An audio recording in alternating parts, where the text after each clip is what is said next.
Hi everyone, today I'm going to be reviewing Real Housewives of Atlanta Season 8, Episode 16. We starting off with PHAEDRA and her boys, and now that her divorce is on the way, she's like, it's time for me to take my boys to go visit their daddy. Apollo, he's been moved from Kentucky to New Jersey, and I guess the facility in New Jersey is a lot more kid-friendly. You know, it's not all bars and all that stuff. I guess it's more relaxed.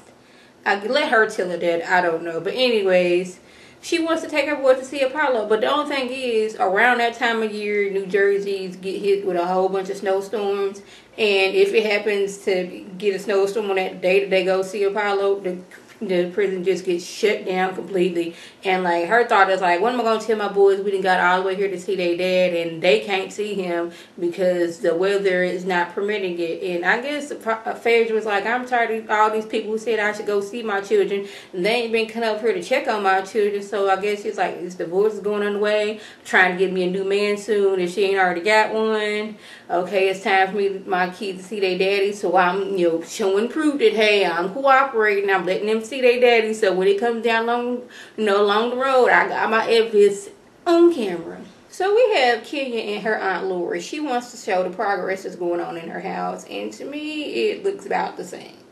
But anyway, and she wants to let us know that the house would have been done if she had to fire some people. I guess she's trying to justify why the house wasn't done in December. But let her tell it the house is almost done. I'm like, I couldn't tell. Like, she's like, oh, I just needed two things was done. No, girl, you need to put your lights in. You need to get your plumbing in. You need to get sheetrock put on the wall. You need to paint. You need to put appliances in. That's a whole lot of stuff. It don't seem like a lot, but painting takes a lot. And you have several, like your whole house needs to be sheetrock. Your whole house needs to be lights in. It needs plumbing. It needs paint. It needs appliances. So I think Kenya, she's going to be a good long while before she gets her house done. But Laura's like, okay, enough about the house.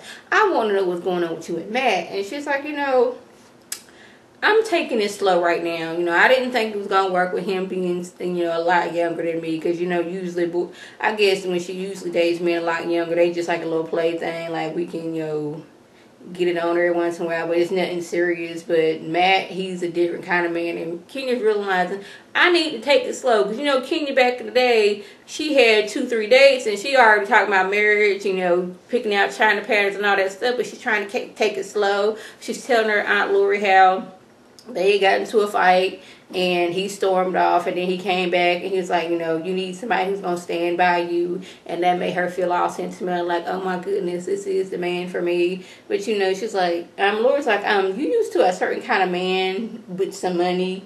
I don't know what you see that in Matt, but Matt, he been in the Marines. He's a personal trainer. I mean, he ain't a millionaire, but he can take care of himself. But if Kenya's happy, I'm happy, and hopefully you and Matt can help calm some of the craziness that she has within herself. So PHAEDRA goes over there to see KANDI and gossip about the whole Jamaica trip and how the first night there, NeNe popped up and how Sheree and NeNe was like best good friends like Forrest and Bubba. And KANDI's like, what? Hold up, how did NeNe get there? Like, yeah, NeNe and Cynthia are friends. Cynthia said her and Kenya, they just get to know each other. KANDI, she can just fall out right then and there. Like, what? These two was fighting. Last time we seen Sheree and NeNe together, they was going there. So, like, what is going on? Is this like an alternate universe where, like, NeNe's getting along with everybody? She's like, yes, it was so much going on. And then they talk about her and the boys going to see Apollo. And she was like, Aiden, he knows that Apollo's in prison, but he doesn't understand, prison. I get he's, what, 5, 4 or something like that. He don't really understand the concept of prison. Dylan was like a year old when Apollo left, so he doesn't really have many memories of Apollo. So he like it to sound good. But she was like, she doesn't know how to act when it's time to leave from seeing Apollo. How her boys are going to react. Like, no, I want to stay here with my daddy. I miss my daddy. I want my daddy. Dylan might not so much because he don't really remember Apollo like that. But Aiden will, because, Aiden, he was a daddy's boy. Aiden is a very intelligent boy, and he's going to understand, like, something's not right. Okay, we come in here, daddy's, we can talk to daddy and do all this stuff, but daddy can't leave with us. So she's trying to figure out how she's going to deal with it when it's time for them to leave Apollo at prison. So we have PHAEDRA and her mom is sitting there asking her, like, okay, if we want to go see Apollo, when are you going to tell the boys that we're going there? She's like, when we get up to the gate at the prison. And I kind of agree. I agree with that situation because, like, if she would tell them beforehand and then they can't see Apollo, it's going to be an issue. The boys like, why can't I see my daddy? They're not going to understand. But if they get there to the gate and like, hey, we can search when you come in, and they be like, no, the boys would have been none the wiser. But, like, I don't know. Maybe it's just me. But the mama kind of seemed like, well, if you get there and you can't see them, you've done all you can do, so you don't really have to go back. I don't know. I just felt that when the mom was talking to Phaedra, like, okay, you tried this once, you know, you can't be going up all the time. You got a job, well, you got several jobs, and you got these kids in school, so you taking care of this once, and, you know, if you can't see Apollo, then, you know, you did what you did, you ain't need to go no more. I don't know, maybe that's just me, but that's how I felt like the mom was acting. Like, you can try it, if it don't work, then oh well, you done. So we have Kenya and Matt, and they go on a little fondue day. Basically, Kenya's like, what? We done came to this place. They did the little okey-doke on us. They give us the food and we got to cook it ourselves. But, you know, she's enjoying herself. You know, Matt, he's not the typical young man. Matt, he didn't have his going out party and all that stage. He like, I'm in bed by 8:30. You know, all that hurrah, going out and party and stuff. That's not me no more. I'm ready to settle down and have some kids. And Kenya's like, oh.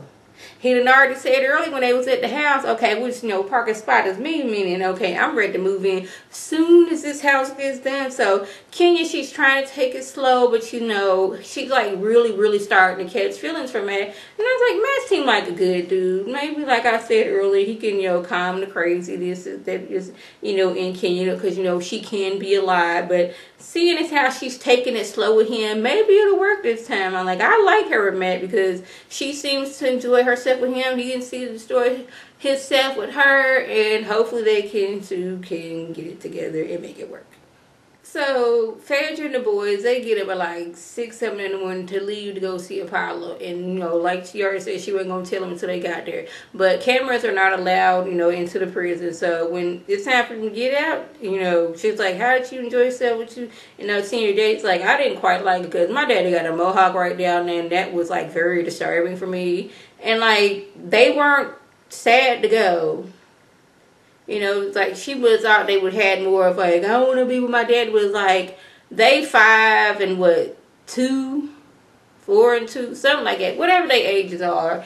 They kids, they was antsy, they had been up early, probably had a nap. They didn't have no snacks, they didn't have no toys. So they was like, you know, getting antsy, they was getting cranky. They was like ready to go. I was like, okay, it was good to see you, Daddy. She thought they was gonna have like an emotional thing, like, no, I want to stay here with my daddy. But they, like, Aiden, he was like, who? Dylan was like, we came here. I guess that was fun. I hadn't seen somebody new that I ain't never seen. And like she was genuinely shocked. You know, she gave Apollo, you know, divorce paper because she ready to get on with her life. She ready to find somebody and get married and do all that stuff. But Apollo's like, no, we said for better or for worse, through thickness and thin, we staying together. But I don't know. Maybe it's me, but like if you just now getting divorced, like your divorce hadn't even happened yet, y'all just talking divorce. Why are you already planning your next wedding? Like, you already got somebody in mind, and you just don't want nobody to know because you still married? I don't know. So that was the gist that went on. We did see Candy and Todd and Mama Joyce. They go to the doctor and see about the baby. We had Portia. She did her photo shoot for her naked lingerie line. You know, she got the naked hair. Now she got the naked lingerie. And her sister Lauren is usually in charge of all that. But Lauren, she like 7 months pregnant. She's finna be at a convention soon. So it was all up to Portia. She had Cynthia come in and, you know, model some of the lingerie. Her lingerie is it isn't for like a certain size. It's like for all women, everyday women, you know, from size 2 to size 22, I guess. So that was a gist that went on. I want to talk about the Real Housewives of Potomac.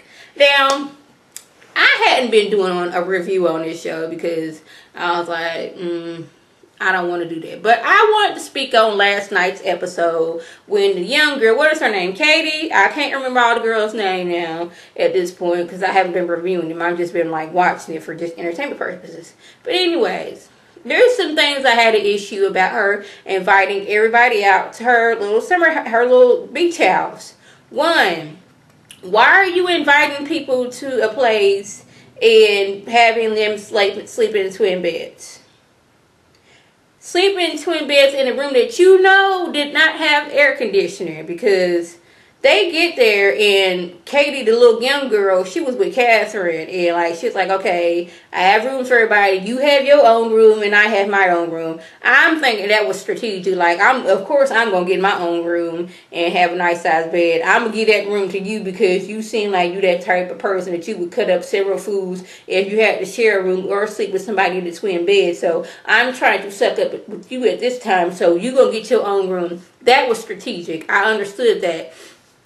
My thinking is her putting Giselle and that other girl in that small room, she did that on purpose because Giselle been saying some things about her. So the girls get there and they get that room, they're like, oh no, you got me sleeping in a twin bed, sharing a room with somebody. This ain't good. So most of the girls, they done got their phone out like, I need to find a hotel, the quickest one, closest one here.